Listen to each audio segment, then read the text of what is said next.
Welcome everyone. Oh, I will put my camera, turn my camera on. Wait a second.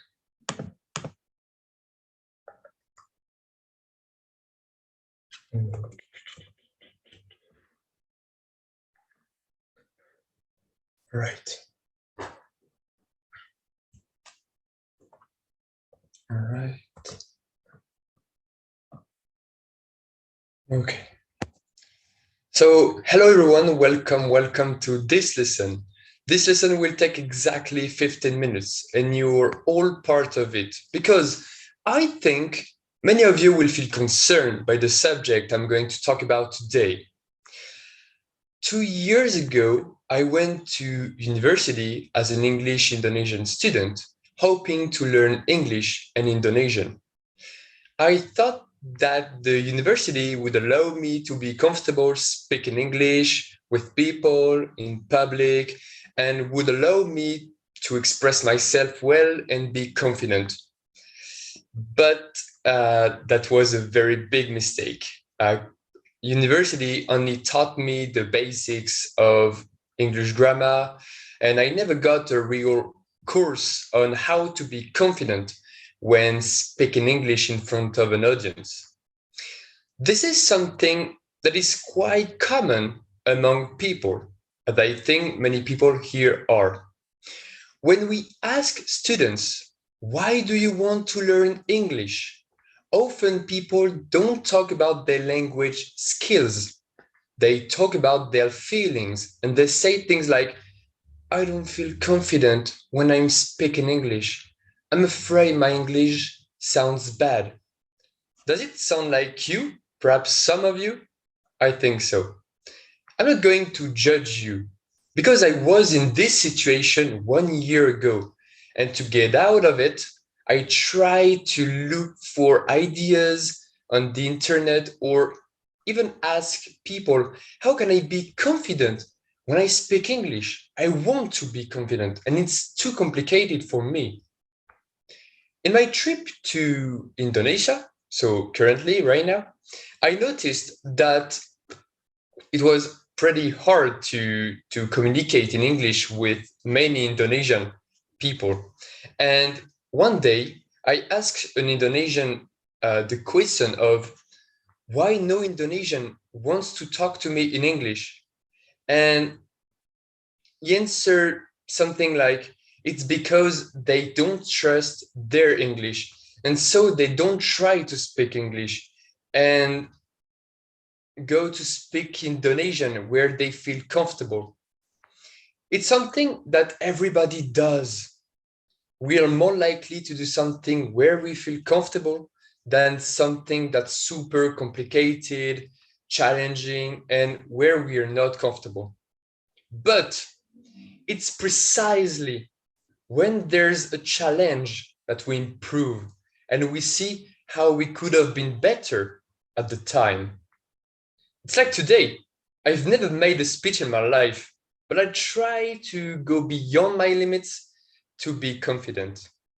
That's why today, I'd like to give you some ideas that I had to be the way I am today and to finally have confidence in myself when I speak English in front of an audience or even people. So let's start with the first idea, which is fake it till you make it. I don't know if many people have an idea of what this means, but the idea behind this sentence is that you need to act confident and sound confident even if you don't feel confident. This is important to understand. There isn't some sort of magical switch that you can flip and suddenly feel confident. To improve your English confidence, you need to accept that you might not feel confident right away. That's okay. We don't care about your English. The first steps towards confidence in your spoken English are on the outside. So what can we actually do to act confident and feel confident? So, well, let's go to the second idea, which is to control your speaking. When you speak in front of a lot of people, you tend to do three things. Either you speak too quietly, or you speak too fast, or you speak in fragments using single words and phrases instead of full sentences. For example, hey, did you have a good weekend? And you answer something like, yeah, not bad. Did that sound like confident? I don't think so. Someone confident would answer something like, yes, it was kind of boring. I didn't do anything. I just walked around the city. Can you see the difference? All right. So to be more confident in front of people, especially an audience in this context, you must control the volume of your voice. Confident people speak with a high and clear volume, like I'm trying right now. You don't have to shout, but your voice should be loud enough that anyone in the same room could understand you clearly. So it's pretty complicated to explain it right now because of the COVID, because we're online, but you understood it, I hope. Then control the speed of your voice. When you're nervous, it's normal to try to speak faster. If you try to speak too fast, you'll sound less confident and make more mistakes. Finally, speak in full sentences. If you're not confident in your spoken English, you'll try to say as little as possible. You should show that you're not scared of speaking English and you're the best one. So use full sentences, please. So right now it's time to talk about the third point is to stop apologizing for your English. Before you do a speech, you need to stop apologizing to people in your life about your English. A lot of people say things like, oh, sorry for my English is too bad. But seriously, why say these things? What's the point? When you say things like this, you get two results. First one is that you reinforce your negative feelings by expressing them. The second one is that you show the person you're talking to that you don't believe in yourself. Neither, I think, of this is a good result. So, what's the solution to stop apologizing? I think it's very, very easy. It's just stop apologizing for your English. More importantly, most people won't judge you for your English. Everyone isn't interested in your English at all. Nobody in the audience, if you're making a speech, will stop you because your English is bad. And even if someone is judging your English, what can you do about it at the moment? Nothing at all. Just continue your explanation or your speech, depends of the context, and don't apologize. So right now, it's the part 4 of our lesson, and it's to prepare your subject in advance. You need to know your subject topic backward and forwards. You need to know exactly how you're going to present it step by step.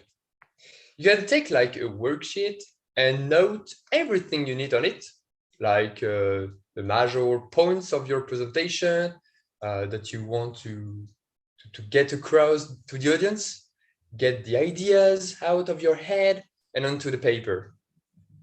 When people see that you know what you're talking about and that you're expressing yourself clearly and that your ideas are clear, they will pay more attention to your speech. And I think it will give you confidence that people are interested in what you're saying and are not on their phone, scrolling on Instagram, etc. This is one of the most important points, in my opinion, to be confident. When you are speaking English in front of people, you must prepare your topic properly and take the time to make the audience interested. And to be more confident in front of an audience, you need to make that speech in front of someone close to you or just in front of your mirror if you want. Having advice from friends, family, or just seeing the little mistakes you need to correct on your own will give you, I think, more confidence in the final execution of your speech. So right now, it's time to talk about the final tips, but it's the more difficult to do now because of the COVID. All classes are online, and it's difficult to do this tip. But I wanted to talk about it because it was very important. It's the body posture. When you give a presentation, how are your shoulders? Are they hunched forward? Are they back? Do you feel like you're standing up tall? Don't know. There is a video on TED Talks from a lady called Amy Cuddy. This is the best, I think, TED Talks in the channel, the most popular. And in this talks, she's talking about how your posture affects how other people see you. But it's also how you see yourself. So when you're giving a presentation like this, you feel smaller and less important. So if you stand strong, other people will feel like that too. But most importantly, you will feel like that. So that's why I wanted to talk about the body posture, because you need to prepare your body before a speech to be more confident in front of people. You need to stand straight and tall when you're explaining something, especially when it's not your native language, like me right now. It's very good to have this kind of posture. You must be wondering, but why is it talking to me about body posture to be confident when I speak English? It's true. But this is not a tip that you will see often, but it's one of the tips that helped me the most, even in everyday life. As I said in the first idea, you must fake that you're confident and show that you're imposing, big, strong. And for that, the body is very important because it allows to show that you're big, strong, and that you're confident, even if you speak a language other than your native language. At the beginning, it is quite difficult to be imposing in front of people, especially if you're shy. But as time goes by, you get used to it and you look more confident. Thanks to all these ideas, I've been able to become more confident when speaking English in front of an audience or even in public, even with my friends. I've had a lot of trouble in the last few years speaking in front of an audience in English, but it's something you must work on over time and try to take advice from people close to you. Specify the English language because it's one of my weak points in life to express myself in front of people like right now. And I was very concerned about this topic. And so I wanted to share techniques, the main techniques that allowed me to have more confidence to speak English in front of an audience. This was my lesson on how to be confident in English public speaking. Thank you everyone for your listening. And so right now we will have a Q&A session. So if you have some question about my presentation, I don't know, I don't have any example of question in my head, but go ahead, don't be shy. So I think I will stop my lesson right now. Thank you for your listening, and goodbye.